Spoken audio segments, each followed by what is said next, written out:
Halo sob, kembali lagi bersama kami di channel Pedia Film. Kali ini kami akan membahas film yang berjudul Chef. Saya sendiri langsung tertarik dengan film ini karena film ini sangat menginspirasi banget. Dan bagi kalian yang suka dengan masak atau menonton MasterChef Indonesia, mungkin kalian juga bakalan suka sama film ini. Tokoh utama dari film ini bernama Chef Carl Casper. Dia adalah seorang chef yang terkenal dan sudah bekerja di restoran yang sangat terkenal selama 10 tahun lebih. Dan semua orang tahu Carl ini karena terkenal dengan masakannya yang sangat enak. Bisa dibilang seluruh hidupnya digunakan di dapur bersama kedua orang asisten mereka yang bernama Martin dan Tony. Mereka berdua ini adalah rekan dapur yang sangat setia. Dan karena seluruh hidupnya dihabiskan di dalam dapur, maka dia kehilangan hal penting di hidupnya, seperti keluarga, anaknya, istrinya, dan bahkan kebahagiaan dirinya sendiri. Carl sudah bercerai sama istrinya, dan dia nggak kenal dekat dengan anaknya sendiri. Bahkan, Carl pun nggak tahu apa yang bisa membuat dirinya bahagia. Dan singkat cerita, di malam itu akan ada seorang kritikus makanan dari sebuah media terkenal. Dia akan mengkritik menu dan masakan di restoran tempat Carl bekerja. Carl udah nyiapin semuanya dan udah yakin sama menu barunya yang super enak. Tapi di tengah persiapan, si owner restoran yang bernama Riva datang ke dapur dan menyuruh Carl untuk tidak merubah menu makanannya malam ini. Dan tetap menyuruh untuk menyajikan menu makanan seperti biasanya. Karena owner restoran itu menganggap bahwa menu makanan tersebut adalah yang terkenal di restoran itu. Tapi Carl berbeda pendapat ini sob. Dia merasa kalau menu itu sudah 10 tahun lebih setiap harinya dihidangin di restoran itu. Dan si kritikus makanan itu sudah pernah mencicipi menu makanan itu sebelumnya. Jadi, Carl merasa harus membuat sesuatu yang baru dan enak dari sebelumnya. Dan tentu, di malam sebelumnya, si Carl udah mencoba dan membuat makanan yang enak banget. Tapi, debat antara Carl yang sebagai chef dan Riva sebagai owner restoran itu berakhir dengan tetap keputusan ada di tangan Riva sebagai owner. Dan Carl malam itu harus tetap sajiin menu makanan yang sama. Singkat cerita, datanglah si kritikus makanan itu yang bernama Ramzi. Nama lengkapnya adalah Ramzi Michael. Kita panggil saja Ramzi, dan dia nyobain makanan tersebut. Kemudian, Ramzi itu menulis di berbagai medianya seperti website, blog, Twitter, dan media-media kuliner lainnya bahwa makanan yang dimasak sama si Carl malam itu nggak enak. Coklatnya kurang melted, membosankan, dan menunya pun sama seperti apa yang kritikus itu makan 10 tahun yang lalu. Membaca tulisan si Ramzi itu, Carl pun langsung down. Karena seluruh hidupnya didedikasikan sebagai chef, tapi ternyata masakannya mengecewakan. Lalu, Chef Carl itu gak tidur dan gak pulang. Dia menghabiskan waktunya semalaman untuk membuat masakan yang baru. Tanpa terasa, waktu pun udah pagi. Dan Martin sama si Tony, yaitu asisten dapurnya, langsung nyobain makanan baru dari si Chef Carl itu. Dan mereka pun pada kaget, karena masakannya yang enak banget. Kedua asisten itu bilang, kalau kritikan dari si kritikus makanan itu jadi trending topik di Twitter. Tapi Chef Carl gak punya akun Twitter dan gak tahu apa itu Twitter, makanya dia cuek. Lalu setelah waktu malam tiba, Carl di rumah bareng anaknya. Dan Carl langsung minta ke anaknya untuk membuatkan akun Twitter dan diajarin cara menggunakannya. Lalu pas buka Twitter, mereka berdua pun kaget karena ternyata banyak banget komentar tentang masakannya si Chef Carl itu di artikel yang ditulis oleh si kritikus makanan Ramzi itu. Banyak yang berkomentar jelek, bahkan ada yang menghina si Carl juga. Akhirnya, Carl pun menantang si Ramzi untuk datang lagi malam ini ke restorannya, dan dia bakalan masakin masakan terenaknya. Alhasil di Twitter pun ramai yang meretweet ini, dan jadi trending topik di Twitter. Akhirnya, restoran pun malam itu penuh banget yang pesan meja. Malam itu jadi malam yang teramai restoran itu selama restoran itu berdiri. Dan si Carl pun udah nyiapin menu masakan terenaknya ini sob. Dan di tengah persiapan, lagi-lagi si Riva, yaitu owner restoran itu bilang kalau si Carl harus masak menu masakan yang sama seperti biasanya. Dan gak boleh dirubah sama sekali. Carl pun kaget, dan semua orang yang datang di restoran malam itu karena ada pertandingan sama si Ramzi, tapi justru dia gak boleh masak masakannya sendiri. Cekcok pun terjadi. Dan pada puncaknya, Carl pun keluar dari dapur dan berhenti kerja. Tapi pas Carl mengajak kedua asistennya yang selalu setia itu, yaitu Tony dan si Martin, buat keluar juga, sayangnya kedua orang yang paling setia sama si Carl ini pun tetap stay di restoran. Dan akhirnya Carl pun keluar sendirian. Datanglah si Ramzi yang sudah siap nyobain masakan barunya si Carl. Tapi justru dia malah disajiin menu makanan yang sama seperti sebelumnya. Dan Ramzi pun tidak melihat si Carl di dapur. Akhirnya si Ramzi itu menulis di Twitter kalau Carl itu takut bertanding sama si dia. Dan pengecut lah intinya. Nah, pas Carl sampai di rumah dan dia baca Twitternya si Ramzi, akhirnya Carl pun emosi dan balik lagi ke restoran, serta marah-marah di sana dan ngebuat kekacauan di restoran. Ada banyak pengunjung yang merekam hal itu, dan videonya viral. Dan nama baiknya Carl pun hancur. Setelah keluar dari restoran itu, dia nggak dapat tawaran kerja sama sekali dari restoran manapun. Dan dia nganggur sampai sekarang. Dia ditawari oleh seorang agen buat jadi chef utama di acara TV Hell's Kitchen. Mungkin kalian semua sudah tahu ya sob.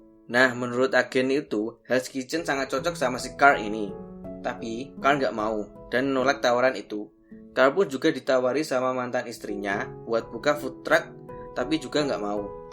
Intinya, dia cuma mau kerja di restoran aja, dan nggak mau di tempat lain. Oh ya, nama istrinya yaitu Ines. Singkat cerita, Ines dan Percy mau ke Miami. Terus Ines minta Carl untuk ikut. Nah, karena nanti digaji sama si Ines nih di sana. Kerjanya Carl di sana cuma jagain si Percy ini, yaitu anaknya sendiri. Karena di sana Ines ada kerjaan dan gak sempat jagain si Percy ini. Di sana pun untuk pertama kalinya, Percy ngerasain berlibur bareng sama semua keluarganya lengkap. Dan Percy baru pertama kali melihat sisi lain dari ayahnya si Carl ini, yaitu seperti jogetannya si Carl dan lain sebagainya. Waktu pun berlalu, dan dia mulai merenung kenapa dia tidak menerima tawaran si Ines untuk membuka food truck, dan semua itu juga dimodalin dari si Ines. Akhirnya, Carl pun setuju dan datanglah truknya. Tapi kondisi truknya parah banget nih sob, karena dari mobil bekas mungkin. Dan singkat cerita, Carl dan anaknya beresin semua barang-barang. Setelah semua bersih dan beres, Carl pun mikir kalau dia bakalan kesusahan masak di dapur sendirian. Cuma dibantuin sama si Percy doang. Tiba-tiba datanglah si Martin, yaitu salah satu asistennya di dapur dulu yang bilang ingin bergabung di food trucknya Carl. Karena sudah muak sama restoran si Riva itu.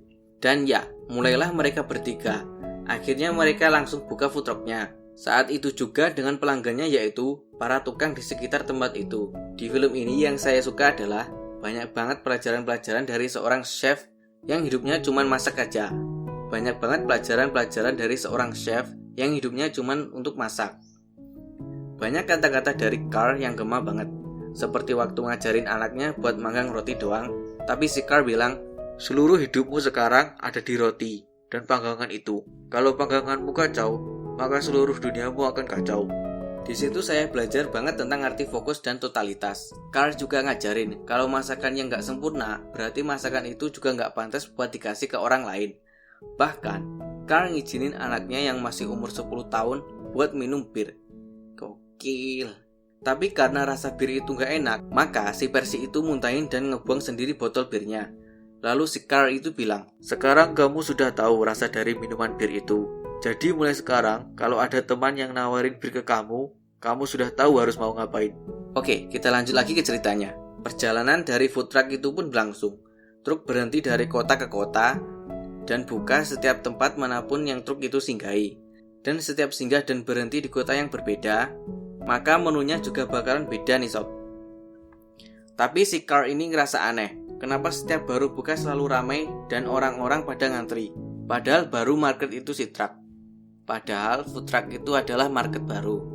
Ternyata selama perjalanan, anaknya yaitu si Percy selalu unggah foto-foto postingan ke sosial media buat promosiin food trucknya itu. Alhasil, food truck dari Chef Carl yang videonya marah-marah di restorannya yang dulu jadi ikutan viral. Dan jadi semua orang pengen nyobain masakannya food truck si Carl itu.